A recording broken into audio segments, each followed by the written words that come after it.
Estamos de vuelta y tenemos aquí al ladito, yo estoy así como congelada, pero no se preocupen porque No estoy importa, acá. Se está sí, yo también escuchando. estoy congelada. Mira, no importa, Hay no importa. congelación No se y preocupen, no. pero ¿sabés quién no está congelada su imagen?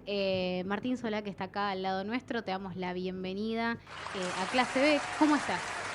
Muy bien, gracias por la invitación. Nosotros siempre decimos que, bueno, a la hora del estreno tener esta posibilidad de poder dialogar de la película, para nosotros es un privilegio, sobre todo en estos momentos, así que muy agradecido por la invitación. Son instancias igual como un poco cada vez más largas, ¿no? Con estos estrenos que hay como medio itinerantes, como bueno, ahora va a estar en esta sala y quizás después va a estar en otra y se refresca esa posibilidad de seguir hablando y seguir hablando de la película.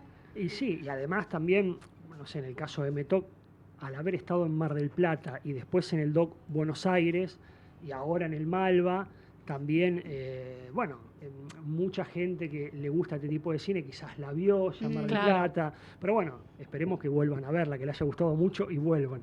Pero igualmente, esto hablo por mí, ¿no? Yo me siento realmente un privilegiado de haber podido mostrar en Mar del Plata, en el DOC Buenos Aires, que son lugares que les gusta el cine, que cuidan las películas, y ahora en el Malva, que es un lugar también, yo digo, que tiene la programación ideal para este tipo de películas. Sí. Yo, mi primer película, que la pasé ahí ya en el 2009, que se llama Caja Cerrada, pasó de que un día vino un alumno de la UBA, y a la otra semana trajo a su profesora. Y después la profesora empezó a traer alumnos. Y en un momento, claro, me metían 50 personas, 60, y yo digo, pero claro, si no se daba esa estructura, el de boca en boca, y estaba solo una semana, es imposible, ¿no? Sí, esos esquemas permiten esa posibilidad que me parece... Muchas películas terminan llenando esas salas de forma como un poco más prolongada en el tiempo que esperar como ese boom que no todos, me parece que... Ese primer fin de semana que no siempre puede para funcionar. Para mí es cada así. vez más relativo eso, no sé. Sí, sí. Te hago una pregunta que por ahí va a ser medio amplia para hacer una primera pregunta. Bueno, para arrancar. Sí, ¿sabes? pero porque se me ocurría mientras vos hablabas, me acordaba y decías, bueno, Mar del Plata, DOC Buenos Aires, Malva, las tres cabezas programadoras en general detrás de eso son tres cabezas muy distintas. Y tu película estuvo en Mar del Plata, si mal no recuerdo, en la competencia argentina, sí, que era una competencia muy particular porque había varias películas argentinas habladas en otros idiomas. Es verdad. Y eso a mí me había llamado muchísimo la atención, me lo acabo de acordar y dije, esto era muy llamativo. Y yo me preguntaba como esa cosa de competencia argentina, película argentina y películas habladas en otro idioma y en otro territorio. Y te quería preguntar qué punto de vista tenés sobre eso. Eso lo que demuestra es la buena salud del cine argentino. Que lamentablemente hay gente que no lo entiende y lo quiere destruir porque quiere destruir con una especie de odio todo lo que funciona bien. Es difícil encontrar cinematografías que den eso. Francia, obviamente, ¿no? Digamos, uno de los maestros del cine y podemos decir el cine moderno, de la Nouvelle Vague, dicho por eso que Jean Rouge. Bueno, Jean Rouge hizo gran parte de su cine en África, ¿no? Y me parece que haya, por ejemplo, sí recuerdo No, de Marco Canale, que ahora la próxima película yo la escribo con él. Ah, mirá. Bueno, su película me parece muy buena y es una película también que transcurre en Japón, etcétera, etcétera. Para mí eso demuestra, digamos, el estado de salud, el buen cine que hay en Argentina, digamos, lo diferente que es, y un cine que es respetado en todo el mundo, ¿no? Que es algo que yo sé que mucha gente por ahí no le da importancia, pero me parece que es relevante, ¿no? Y también es una forma de mostrarnos como país. Yo siempre cuento dos pequeñas anécdotas, ¿no? Yo con Hamdan, una película que es parte de esta trilogía, me invitaron a un festival a Fiji, a la isla, que me lo pagó, lo organizaba la embajada francesa y lo pagó la embajada francesa, así que tranquilos que no le sacamos... Ninguno de nosotros ha pagado ese pasaje. No le sacamos la plata a los jubilados, sino que no importa la licuación que hay ahora de las jubilaciones, sino que éramos nosotros. Bueno, entonces tranquilo, lo pagó la embajada francesa y el embajador me recibe hablando un perfecto castellano, ¿no? Mirá. Porque la mujer era boliviana, es boliviana. Y él me dice, qué interesante que yo hace 8 años que estoy acá y el primer argentino que vino sos vos y que venga a través de la cultura. Os recuerdo con mi primer película, Caja Cerrada, que estuve en el 2009 en el Festival de Torino, cuando termina una mujer mayor, se me acerca, que uno siempre tiene un poco de miedo, porque cuando vienen tienen cierta impunidad, te pueden decir cualquier cosa, ¿no? Sí, sí. Entonces, no me gustó lo que... No entendí. Me pareció una porquería, sí. claro. Entonces se acercó y me dice, ¿te puedo decir una cosa? Y dije, y bueno, ¿qué voy a decir? Dígame. Y ella me dice, le quiero hacer una pregunta. En Argentina, dice, ¿hay muy buenas escuelas de cine? Y yo le digo, bueno, sí, sí, la verdad que creo que sí. Y ella me dice, dice, es interesante porque yo todas las películas argentinas que veo son muy buenas, le voy a decir a mi nieta que se vaya a estudiar a Argentina. Ay, no. Mirá, ¿Me explico? mirá, digo, qué fantástico. Sí, claro, sí. digo, y es triste que esto no lo vean, pero bueno, Claro, sí. con la pregunta que vos me hacías, no cabe duda que esta variedad que hubo en Mar del Plata demuestra eso, ¿no? Sí, bueno, y también pensar, ahí ya les abro el juego, perdón, pero digo, pensar en esta posibilidad de decir, si yo te pongo esta película que no es en nuestro territorio y que no es hablada en este idioma, te la pongo en la competencia argentina, también me parece que en algún punto era como forzar una mirada del espectador para hacer una lectura de eso, como decir, pero ¿por qué me están diciendo que esto va en la competencia argentina? No solamente porque el director sea argentino, claro. argentino. Me parece que hay ahí una posibilidad también de leer más allá. Y aparte, lo que yo siempre digo en estas películas, cuando a mí me preguntan, bueno, o nos preguntan qué quedó de la trilogía. Nosotros hicimos una película en Palestina, con el hombre que hizo la primera incursión armada en Tel Aviv, para Occidente un atentado. En Chechenia, la familia chechenia, con un hombre sufi, que hacen danzas para purgarse, y Metok en el Tíbet. Bueno, ¿cuál es, creo, lo que nos quedó? Es el encuentro con el otro, pero el otro de verdad, que es muy distinto, porque yo he estado mucho en Europa, y en Europa, ¿qué pasa? El otro llega formateado. Es decir, vos tenés que hablar una lengua que no es la tuya, te tenés que olvidar de tu religión, si tenés religión, porque en Occidente eso es un pecado original, y tenés que cambiar tu estética, tu vestimenta, claro, y ahí sos aceptado. Si vos te formateás como los otros. Estas películas, ¿qué tienen de interesante? Que te muestran a un otro sin ese formateo. Después vos podés estar de acuerdo o no. Eso es otra historia, ¿no? Pero me parece que ahí hay algo muy interesante, y que el Festival de Mar del Plata haya hecho esa apuesta, habla de la salud del cine argentino, de lo que era el festival y de la gente que programa, ¿no? Digamos, no es por ser demagógico chupamedia, pero es la realidad, ¿no? Entonces, en ese sentido, es algo para reconocer. Bien, bien. Sí, y hay algo que estás diciendo ahí que me parece muy clave, que es esta idea de observar al otro en sus términos en algún punto, y te quería preguntar cuánto de esa idea tiene que ver con la forma de la película. Digamos, la película tiene un ritmo que tal vez no es el más común, tiene planos que tal vez no son los más comunes, y quería saber si tenía que ver con esto, si venía por ahí. Sí, sí. A ver, a mí me gusta mucho una idea que es muy difícil de llevar al cine, de Glauber Rocha, que es un gran director brasilero, que él hablaba, Antonioni, el director italiano, hablaba del paisaje estado de ánimo, es decir, transmitir el estado de ánimo del protagonista en el paisaje. Lo que planteaba Glauber Rocha, que era un desquiciado, total, sí. No sé si ustedes ven la crítica que le hace en el Festival de Venecia, que es desmesurada, pero bueno. Pero Glauber Rocha hablaba de cámara estado de ánimo. A partir de quién yo tengo adelante, trabajo la cámara. En Antonio Das Mortes eso se ve clarísimo, ¿no? Cómo lo filma Antonio Das Mortes y cómo filma el resto. Bueno, entonces yo pensaba con Gustavo y Omar, que siempre van conmigo, Gustavo Schiaffino y Omar Mustafa, cómo transmitir poéticamente, atmosféricamente, lo que sentíamos con los tibetanos, y sobre todo con Metok, ¿no? Es decir, ¿qué tienen ellos? Tienen una vida muy ascética, muy minimalista y muy de ritual, ¿no? De rituales, siempre hacen lo mismo, están las ceremonias a una hora, comen a una hora, etcétera, etcétera. Bueno, entonces yo pensé que la mejor manera, primero, era trabajar la imagen lo más ascética, minimalista posible. Y, de hecho, está un poco llevado al extremo por momentos con la repetición de los negros, porque qué más ascético que la no imagen, ¿no? Pero también me parecía interesante porque ellos, es obvio que tienen una visión mucho más contemplativa de la vida, que ahí, si quieren, podemos entrar a analizar cuál es mi lectura. Pues yo estudié teología, no quería ser cura, pero estudié teología para entender el poder en cierto punto, ¿no? Porque yo tenía un profesor que nos decía la política es teología profanada, y es verdad. Pero entonces, ¿qué digo con esto? Llegar a ese clima, a esa atmósfera, a partir de la apuesta y que la cámara construya más una visión contemplativa, ¿no? Porque ellos tienen una vida mucho más contemplativa. El cine, lo que se dice cine observacional, permite mucho más eso, ¿no? La cámara estática, el espectador puede elegir qué ve, tiene tiempo para mirar qué ve, es decir, el ojo va en busca de la realidad. El cine directo, que es otra corriente del documental, que es más cámara en mano, etcétera, etcétera, ¿qué sucede? La realidad va en busca del ojo, o cuando vos haces un montaje mucho más vertiginoso, el espectador o la espectadora no tiene tanto tiempo para elegir. Acá vos tenés tiempo para optar y entrar a ese ritmo, a esa mirada contemplativa, a esa estética minimalista. De hecho, yo estuve mucho tiempo buscando el lugar con un contacto local que era un chico argentino que vive entre Nepal, India y Tíbet.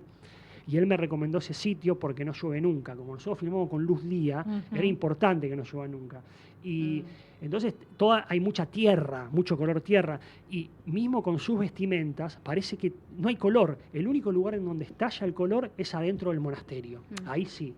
Y entonces me parecía que era la estética para acercarnos a Metov. Y obviamente que en este día del viaje más atmosférico, porque yo creo que el documental logró liberarse del busto parlante de la entrevista, pero todavía no te perdonan que no des información. Eso es cierto, sí. Entonces, creo que hay que pensar que el documental, mismo en sus orígenes, yo no creo en la diferencia entre documental y ficción. Para mí es el lenguaje cinematográfico, el tiempo, el espacio, el sonido, etcétera, etcétera. Pero mismo de sus orígenes, Flaherty, que fue quien hizo el que dicen que hizo el primer documental, ya la mitad era una ficción, hasta la familia era un casting, ¿no? Pero lo que digo es que en esa idea de clima, el sonido es muy importante. Para transmitir al espectador ese clima, el trabajo sonoro es muy importante, que bueno, si después quieren hablamos, pero eso también es un tema largo y tendido. Sí, era otra de las cosas que te quería preguntar por el tema de que hay momentos en que se vuelve hasta mántrico el propio sonido ambiente en algún punto y sentía que estaba como muy conectado también con ese mundo, digamos, que estás observando en ese momento. Desde ya, mira, lo que nosotros hacemos con el sonido en realidad, con Omar Mustafa, que va conmigo, ¿no?, al rodaje, él toma en los lugares la mayor cantidad de sonidos con diferentes micrófonos para tener diferentes texturas. Y después con Jonathan Darch nosotros trabajamos en la postproducción de sonido mucho tiempo. Pero también esto ligado al sonido es como yo lo estoy reflexionando ahora, porque cuando uno hace una película, uno piensa casi siempre la película que se va a ver en la mejor de las condiciones. Pero muchas veces, sobre todo hoy, se ve mucho por internet y en una computadora. Y eso yo creo que sí uno ya lo tiene que comenzar a pensar. ¿Qué quiero decir con esto? Si ustedes ven los negros en la película y lo escuchan en un buen lugar, tiene una variación sonora muy grande y los negros realmente se sostienen mucho. Ahora, si uno lo ve en una casa, con el celular que suena, con la luz que entra, ya esos negros se hacen muy largos. Entonces uno también tiene que empezar a reflexionar sobre la plataforma en la que se va a ver. Pero sí, el sonido, comparto también con lo que decís, esta idea, y también le da mucho movimiento a lo estático. Si uno lo escucha bien, va por derecha, por izquierda, suena por atrás, etcétera, etcétera. Si lo escuchás en la computadora, eso no pasa, Claro. ¿no? Algo que me parece que destaca mucho de la película, algo que nosotras solemos hablar muchísimo acá en el programa, es esto de realmente te sentás a ver esta película y es una experiencia, ¿no? Para el espectador en cuanto a todos los sentidos. Bueno, esto que vos mencionabas, el sonido, los planos que están elegidos por algo.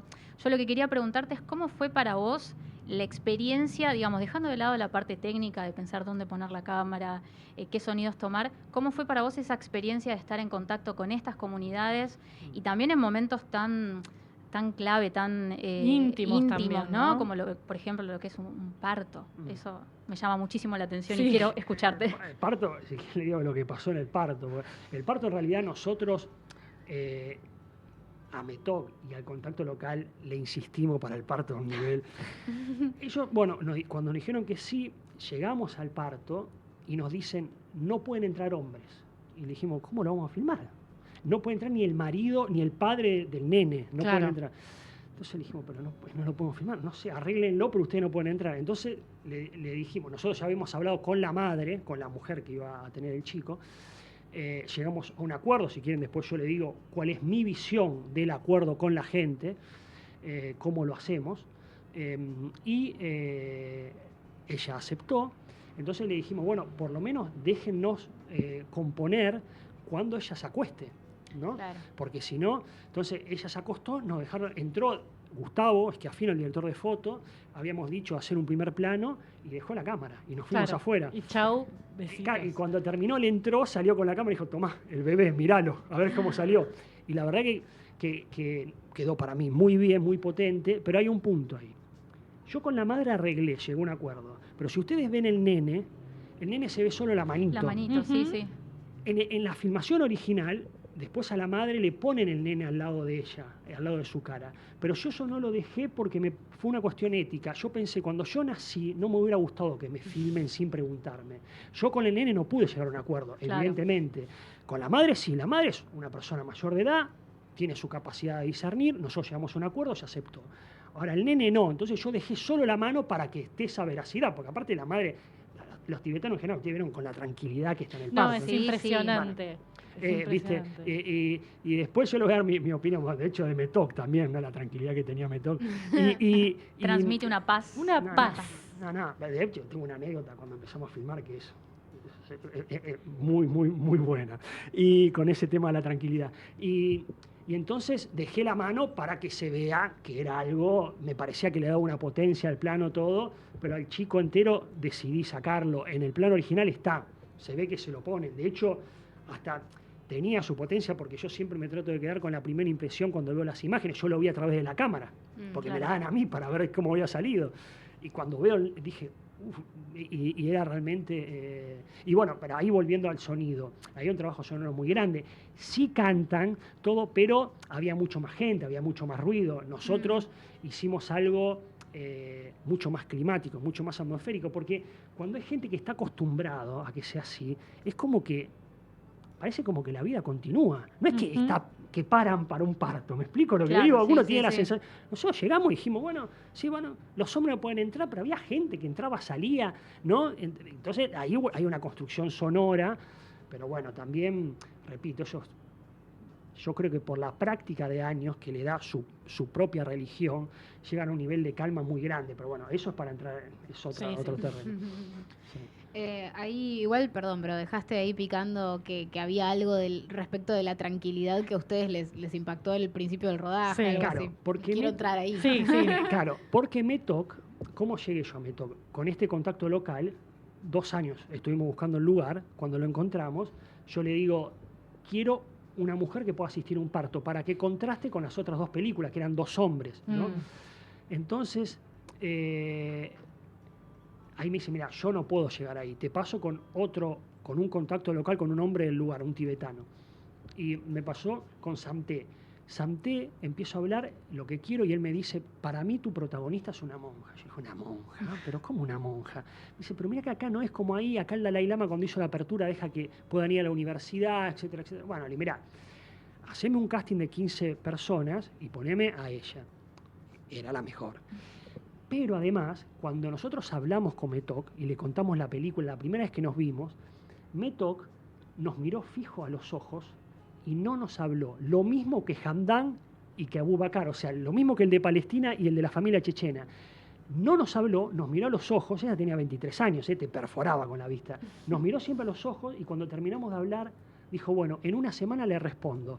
Hamdan lo mismo y Abu Bakr lo mismo. Dije, esto es una señal. Es El una universo señal. quiere que sea ella. Exacto, es que tiene que ser ella. Pero, así todo, dije, bueno, vamos a arrancar con lo más difícil. El texto que ella dice a cámara, ¿no? Ese texto. Hicimos 9 tomas, ¿no? Lo repitió. Eso está filmado en plano general, o sea, la cámara la tiene muy adelante, ¿no? Ella no había estado nunca delante de una cámara. Digo, bueno, si ella saca adelante esto, es porque lo puede hacer. Bueno. Entre toma y toma, yo le hablaba. A la 4ª toma, ella me mira a mí y me dice, Martín, quédate tranquilo, yo estoy tranquila. Ella me dice a mí, ¿me entiendes? Pero ¿qué pasó ahí? Y ahí yo vi algo interesante, que esto, a ver, cómo hacerlo sintético. Cuando yo estudio teología, un profesor nos da un gran filósofo que es Pierre Hadot, es un gran helenista, gran helenista. De hecho, fue profesor de Foucault. Foucault en el Mayo francés no le interesaba, pero Foucault, cuando estaba al final de su vida, lo llamó y dijo, che, es interesante lo que vos planteabas, empezaron un libro juntos, lamentablemente murió Foucault. Este hombre planteaba que en el mundo griego vos eras filósofo no si escribías un libro, sino si podías vivir de manera filosófica, si entrabas a una escuela, si tenías una alimentación, etcétera, etcétera. Y los ejercicios espirituales. Saint Exupéry, que escribió El Principito, que es un libro para mí menor, pero él tiene Tierra de Hombres o Vuelo Nocturno, que son evangelios. Él tiene un libro que se llama Cuadernos, en donde él escribe cosas durante la Segunda Guerra Mundial. Y él dice algo interesante, dice, quieren crear el hombre nuevo, pero ¿sobre qué? Si no nos han dejado ni la religión, que no hay que olvidarse que rezar es una forma de meditación. ¿Qué quiero decir? Ellos tienen la técnica para calmarse, porque Métoc, ¿por qué no quería que le hable? Porque entre toma y toma entraba en el mantra. Ella entraba en un mantra y se calmaba. Su técnica, no sé qué era. Me explico, Claro, pero la sí, tienen. sí. De hecho, a una monja ahí le preguntaban, bueno, ¿usted cómo hace con la ira, el enojo? Porque va mucha gente a hablar. Nosotros escuchábamos mientras armábamos los planos, la gente nos miraba. Y ella le dice, bueno, si yo no entreno, tengo, ¿no?, este enojo, etcétera. Es decir, es el Claro. entrenamiento habitual. Entonces, en ese punto es interesante, pero me toca, en ese sentido, tener una tranquilidad que era increíble. Es ¿no? única, sí. Nancy, vos me dirás, porque verdaderamente... Yo seguiría hablando Sí, todo el tiempo, sí, sí. pero en algún momento tenemos Sí, que cortar en esta algún situación. momento este bloque se tiene que terminar. Martín, es un placer escucharte hablar de la película con todo ese contenido. En particular me encanta y podría hablar un montón sobre estas ideas que traes de otros autores y de la historicidad de la disciplina que me parece que es espectacular y que muchas veces uno se encuentra con directores que no son cinéfilos, que no Ujú. sé bien que por qué. Mientras Y- filmen bien, está bien. pero es súper interesante. Ahí está el punto, decía. Hay que... Claro. Pero es súper interesante escucharte hablar y nada, un placer la película también. El mayor de los éxitos y bueno, se volverá seguramente pronto, Sí. ojalá. Bueno, yo le agradezco a ustedes por darnos la posibilidad de hablar de la película, que la verdad que no abundan lugares, así que siempre nosotros les agradecemos que nos den los espacios para poder comunicar que se está pasando la película, así que bueno, les agradecemos nosotros. Bien, por favor. y nos vemos en el Malva entonces. ¿Te acordás el horario del Sí, a las Malva? 18, todos los sábados a las 18, en abril está y bueno, esperemos que siga. Espectacular. Fantástico. Gracias, Martín. Muchas Gracias a ustedes. Nancy, ¿con qué nos vamos? Nos vamos con Hong Kong Garden de Siouxsie and the Banshees.